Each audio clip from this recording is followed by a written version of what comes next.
Welcome to Samba Samba. Enjoy the video. You need an administrator account. Sign in now and make a restore point so you can undo changes if needed.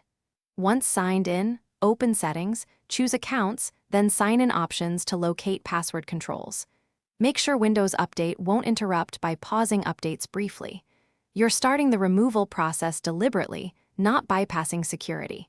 This protects your files while you change authentication methods. Take a breath and continue, only when you see the password section under Sign In Options. If your account is a Microsoft account, switch to a local account first.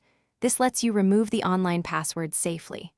Once on a local account, select Password in Sign In Options, then choose Remove. You'll be prompted to verify with your current password or a security code. This prevents unauthorized removal. Alternatively, set a PIN then remove the password, since PIN can be managed separately. Make sure verification succeeds before confirming removal so your account isn't locked out.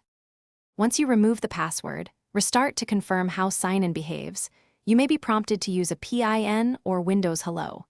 If you prefer no password, double-check automatic sign-in settings with NetBlizz, but be aware this reduces security.